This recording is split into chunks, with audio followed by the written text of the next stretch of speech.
오늘 함께 보실 하나님의 말씀을 봉독하도록 하겠습니다. 마태복음 5장 1절에서 12절 말씀입니다. 마태복음 5장 1절에서 12절 말씀 함께 봉독하도록 하겠습니다. 여러분하고 저와 함께 교독합니다. 제가 먼저 봉독하겠습니다. 예수께서 무리를 보시고 산에 올라가 앉으시니 제자들이 나아온지라.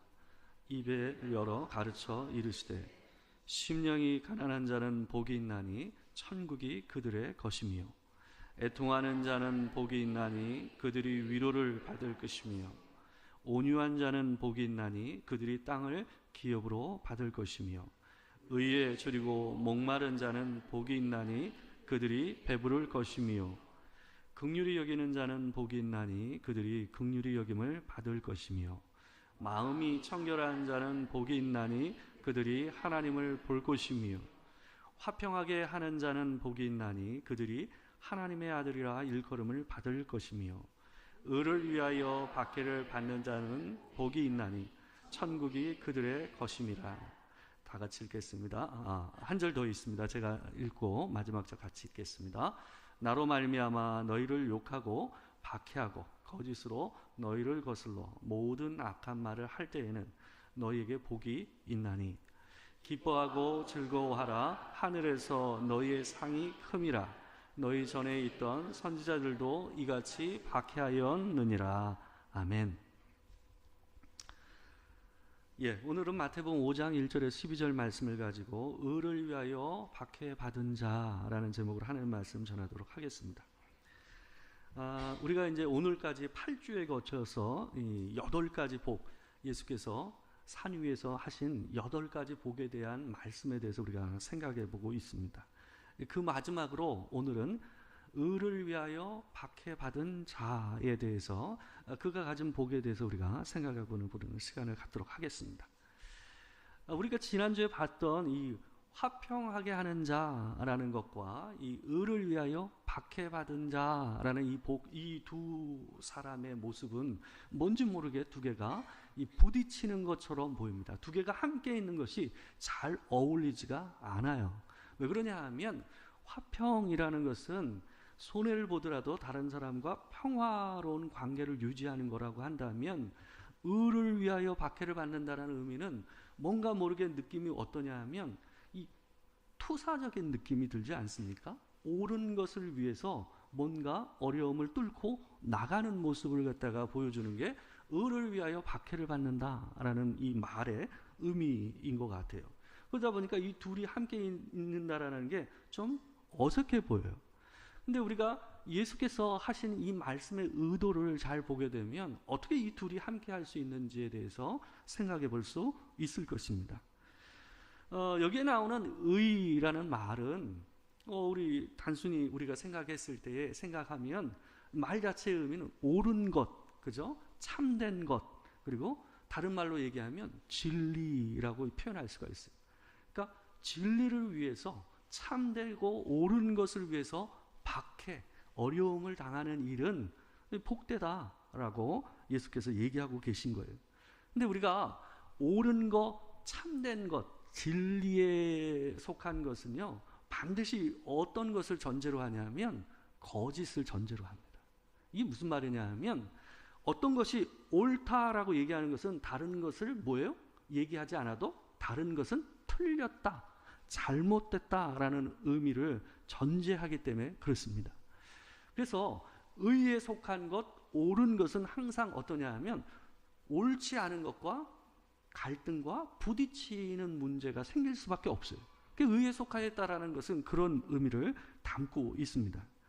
우리가 지난주에 화평에 대해서 생각해 봤는데 화평이라는 것이 여러분한테 제가 설명을 드릴 때 아무 일이 없는 상태를 화평이라고 얘기하는 것이 아니라 하나님께서 본래 지으신 창조계의 모습을 회복하는 거라고 얘기했어요. 그래서 하나님은 하나님이 되시고 우리는 그 하나님을 주인으로 여기고 또한 우리는 그분의 종이 돼서 하나님께서 우리에게 맡기신 피조물을 다스리고 또 피조물들은 사람의 명령과 권위를 인정하는 상태, 이게 본디 하나님께서 세우신 창조계의 모습이란 말이에요. 그래서 그 모습을 회복한 상태, 그것을 성경에서는 화평, 샬롬이라는 말로 표현한다라는 말씀을 여러분에게 드렸습니다. 그런데 세상은 그런 하나님께서 지으신 이 창조계의 구조를 인정하지 않습니다. 그런 권위를 받아들이려고 하지 않아요. 그래서 자기가 왕이 돼서 자기 소견에 옳은 대로 살려고 하는 것이 사람 아닙니까? 우리 안에도 그런 본성이 있어요. 작년 11월 1일에 독일에서 한 법이 실효가 됐습니다. 시작됐어요. 그게 무슨 법이냐 하면 성별 자기결정법이라는 거예요. 그게 뭐냐 하면 사람의 성별이 태어날 때 자기가 가지고 있는 생식기에 의해서 결정되는 것이 아니라 자기가 성인이 되었을 때 자기가 결정할 수 있다라는 법이에요. 좀 희한한 법이죠. 그러니까 자기가 나이가 들어서 자기 스스로 남자라고 선언할 수 있고 여자라고 선언할 수 있는 법이에요. 그거를 성별 자기결정법이라고 하는 거예요. 근데 그게 독일에서 시작됐어요. 작년에. 근데 그게 처음이 아닙니다. 스웨덴에서 이미 1972년 제가 태어난 해에 이미 처음 시작한 거예요. 독일은 세계 17번째로 이 법을 제정한 나라입니다. 희한한 법이죠. 태어나면서부터 성별이 결정되는 것이 아니라 자기가 성별을 결정할 수 있는 거예요. 서류 하나로 자기가 남자가 됐다, 여자가 됐다, 또 나중에 살다가 자기가 싫으면 여자가 될 수 있는, 또 남자가 될 수 있는 그런 법인 거예요.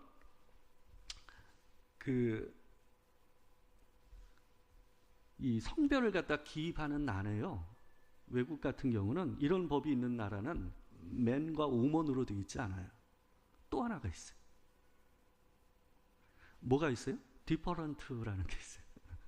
이건 뭐냐 하면 자기가 남자도 아니고 여자도 아니다라고 생각하는 사람은 이 디퍼런트라는 안에다가 공표를 쓰는 거예요.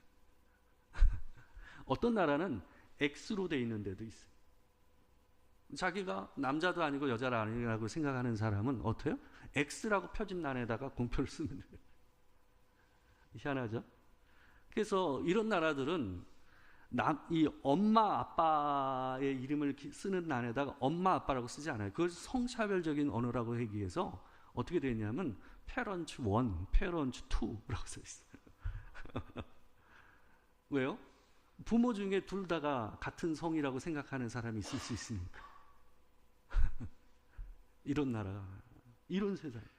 그게 바로 자기 소견에 옳은 대로 자기가 왕이 돼서 살아가는 세상입니다. 그런 세상을 여러분과 제가 살고 있어요. 롱이 없어져요. 롱이 뭐예요? 디퍼런트라고 모두 다 선언하는 거예요. 틀렸다, 잘못됐다라고 얘기해야 되는 그 부분에 대해서 롱이라고 표현하지 않고 뭐라고 얘기하는 거예요? 디퍼런트, 다른 거다라고 표현하는 세상이 됐어요. 다른 게 있어요. 분명히 다르다고 표현해야 되는데 틀렸다고 생각하는 그런 게 있습니다. 그렇지만 분명히 롱이라고 표현해야 되는데 디퍼런트라고 표현하는 세상이 되고 있는 거예요. 그게 사람이 왕이 되는 세상입니다. 결국 그로 인해서 어떤 문제가 생기게 되어 있어요? 그거를 옳지 않다고 생각하는 사람들과 그게 옳다고 생각하는 사람 사이에서 뭐가 생길까요? 불화와 갈등이 생길 수밖에 없는 거예요.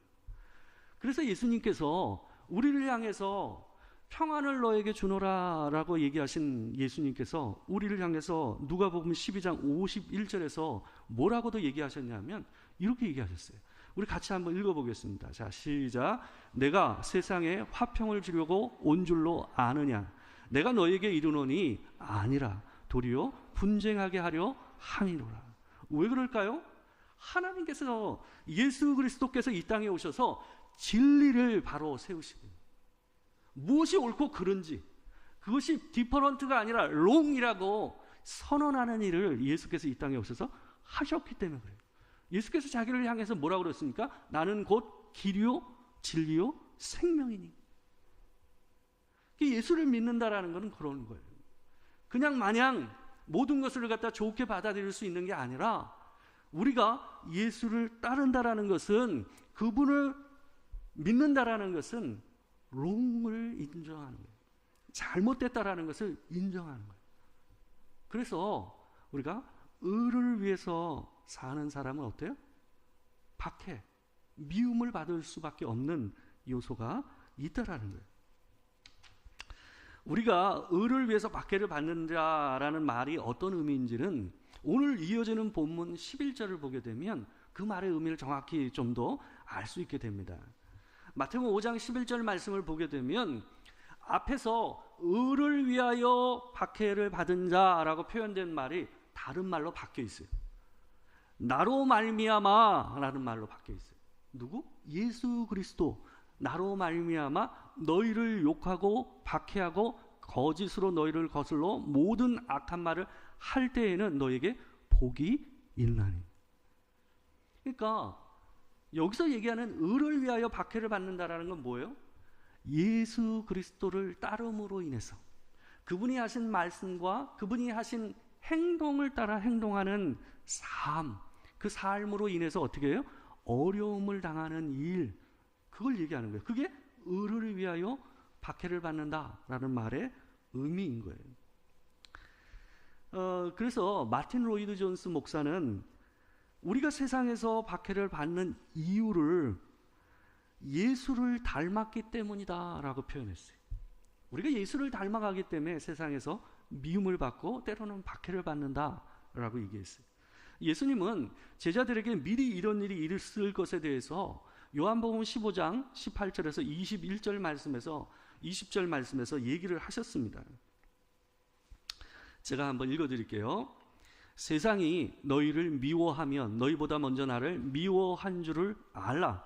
너희가 세상에 속하였으면 세상이 자기의 것을 사랑할 것이나 너희는 세상에 속한 자가 아니요 도리어 내가 너희를 세상에서 택하였기 때문에 세상이 너희를 미워하느니라.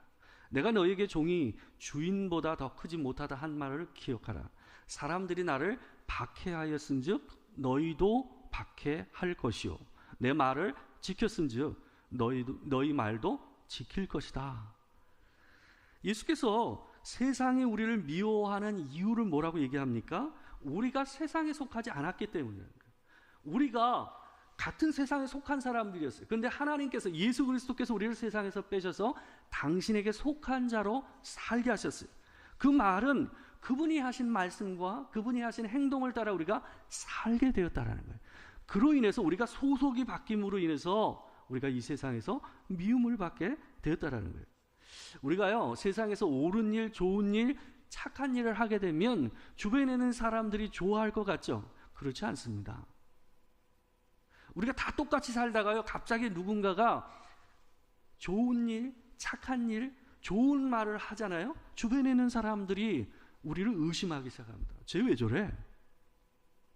처음에 반응이 그렇습니다. 조금 시간이 지나 보세요. 그 다음부터 그 사람들이 우리를 힘들게 하기 시작합니다. 우리를 방해하고 우리를 갖다가 어렵게 만들어요. 근데요 조금 더 길게 우리가 그 일을 지속적으로 일관되게 하면 사람들 안에서 어떤 변화가 일어나냐면 어떤 사람들은 우리를 인정하며 우리를 돕는 사람이 되고 어떤 사람은 여전히 우리를 힘들게 하는 사람이 돼요. 그런 일들이 우리가 이 세상에서 착하고 선한 일, 의로운 일을 할 때 벌어지는 일입니다. 세상에서 선한 일을 하거나 의로운 일을 하게 되면 사람들이 칭찬하지 않습니다. 아마 주변에 있는 사람, 바로 옆에 있었던 나하고 친했던 사람부터 나에게 대하는 게 달라질 겁니다. 세상은 그 일이 선하냐 의로우냐보다 뭘 묻냐 하면 제가 우리에게 속하였느냐를 더 확인하려고 합니다. 제가 그런 사람들 봤어요. 어떤 사람을 봤냐면 자신을 따르면 너무너무 잘 챙기는 사람, 근데 나를 따르지 않는 순간부터 그 사람을 괴롭히는 사람. 그게 세상입니다. 저를 가르쳤던 교수님 중에 한 분이요 강의 중에 그런 말씀하셨어요. 이분이 교수도 하면서 목회도 하는 분이었거든요. 근데 이분이 자기가 섬기던 교회 안에서 한 분이 이 감옥에 갇히는 일이 벌어졌습니다.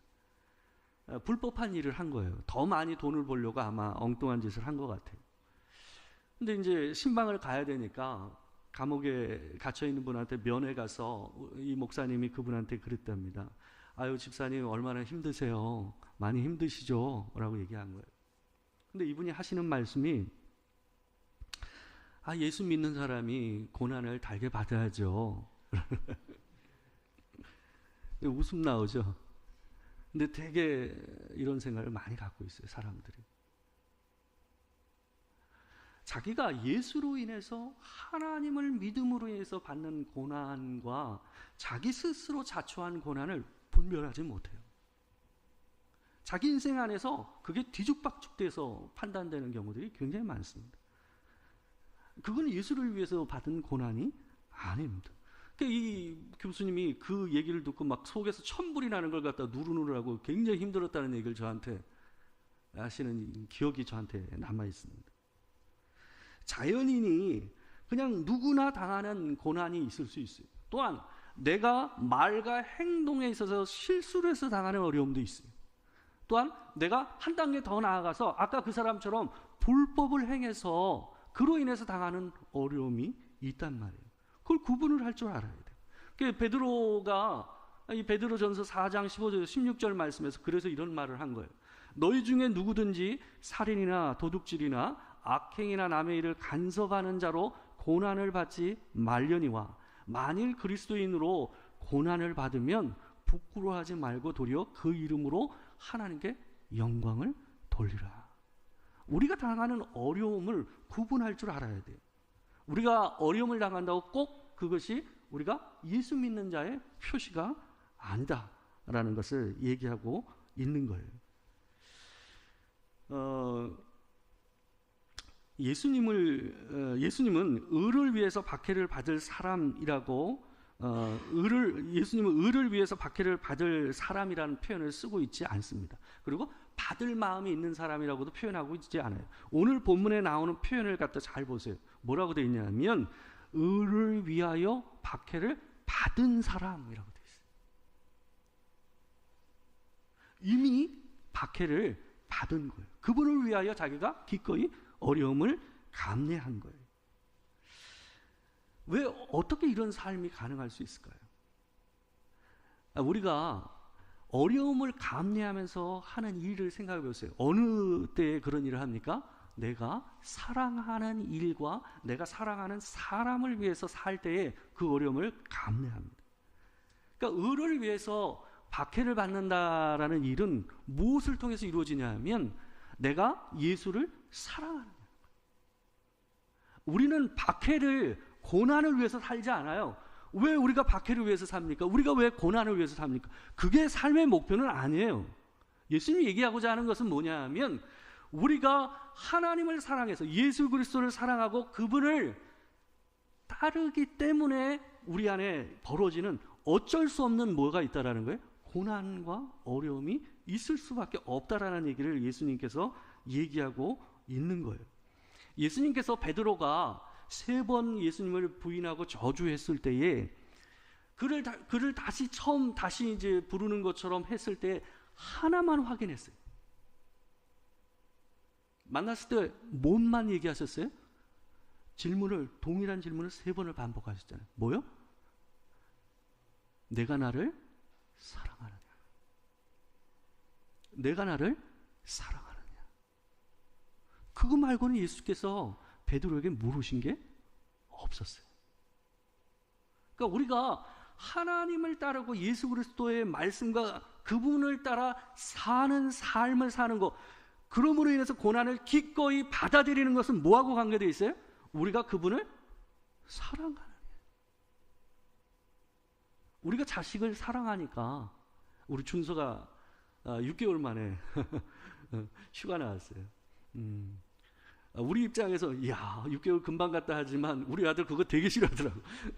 예전에 휴가 나가고 뭐 이럴 때 벌써 그렇게 됐니? 그러면 우리 아들 제일 싫어하는 말이 그 말이었어. 벌써 6개월이 됐더라고요. 아유, 참 건강해져 가지고 훨씬 더 멋져져 가지고 돌아온 것 같아가 너무 좋습니다. 그러니까 우리 아들이나 딸을 위해서는 어때요? 힘든지 모르고 하잖아요. 왜 그래요? 뭐 다른 이유가 어디 있어? 하나지. 뭐예요? 사랑하니까. 그것 말고는 다른 이유가 없는 거예요. 그래서 예수님께서도 우리한테 물으시는 게 하나예요. 내가 나를 사랑하느냐. 그것 말고는 물을 게 없는 거예요. 예수님께서는 우리한테 이런 얘기를 하셨어요. 의를 위하여 박해받은 자가 복이 있다고 얘기하시면서 12절 말씀에서 이런 말을 얘기했어요. 같이 한번 읽어봅시다. 자, 시작. 기뻐하고 즐거워하라. 하늘에서 너희의 상이 큼이라. 너희 전에 있던 선지자들도 이같이 박해하였느니라. 이게 참 희한한 말이 있습니다. 뭐 박해와 어려움이 좋아서 기쁘고 즐거워하라고 그럽니까? 누가복음에서는 뭐라고 되어 있냐면요, 뛰놀라고 그랬어요. 기뻐서 뛰놀라고 표현되어 있어요. 고난이 박해가 좋아서 뛰노는 것이 아니라 우리가 예수로 인해서, 우리가 하나님으로 인해서 받는 박해가 우리에게 다른 메시지로 오기 때문에 그래요. 그게 뭐냐 하면 예수께서 뒤에 뭐라고 그랬습니까? 너희 전에 있던 선지자들도 이같이 박해하였느니라. 이 말은 무슨 말이냐 하면 네가 하나님의 백성이야. 네가 하나님의 나라 안에 있어 라는 말을 이 말로 표현하신 거예요. 여러분과 제가 이 땅에 살면서 하나님의 말씀을 따라 살면서 당하는 어려움이 우리의 삶에 있다라는 것은 우리가 이미 어디에 있다라는 거예요? 하나님 나라 안에 있다라는 거예요. 여러분과 제가 하나님의 백성이라는 표시예요, 표시. 그래서 그걸 보고 예수님께서 뭐라고 그러는 거예요? 기뻐하고 즐거워하라 라고 얘기하는 거예요. 팔복이요, 시작과 끝이 하나님의 나라, 천국이라는 말로 끝나는 이유가 있어요. 첫 번째 우리가 봤던 팔복은 뭐였어요? 첫 번째 복이 뭐였어요? 심령이 가난한 자는 복이 있나니 천국이 그들의 것이며. 오늘 보는 마지막 나오는 8번째 복이 어떻게 끝나요? 의를 위하여 박해를 받은 자는 복이 있나니 천국이 그들의 것입니다. 예수께서 얘기하신 이 8가지 복은요, 알고 보면 하나예요. 뭔 복이요? 이런 모습을 가진 자는 전부 이미 뭐라는 거예요? 하나님 나라를 소유한 자들. 그들이 하나님 나라 안에 있는 자다. 하나님의 백성이다 라는 의미에서 이 8가지 복을 얘기하고 계신 거예요. 팔복은 천국 백성의 모습을 표현하고 있는 겁니다.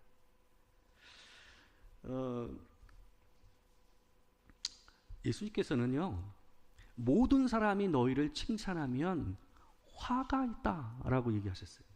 누가복음 6장에 나오는 말씀이거든요. 모든 사람이 우리를 칭찬하면 이상한 사람이에요. 정상적인 사람이 아니에요. 모든 사람이 우리를 미워하면 진짜 악한 사람이에요. 잘 아셔야 돼요. 여러분, 모든 사람이 우리를 칭찬하면 그 사람은 이상한 사람이에요. 진짜 옳은 게 없는 사람. 그러나 모든 사람이 여러분을 미워하면 여러분과 저는 악한 사람. 그건 부인할 수가 없는 거예요. 이 테레사 수녀가요, 인도에서 운영하던 그 어린이집이 있어요. 그 어린이집 이름이 시슈바반이라는 곳입니다.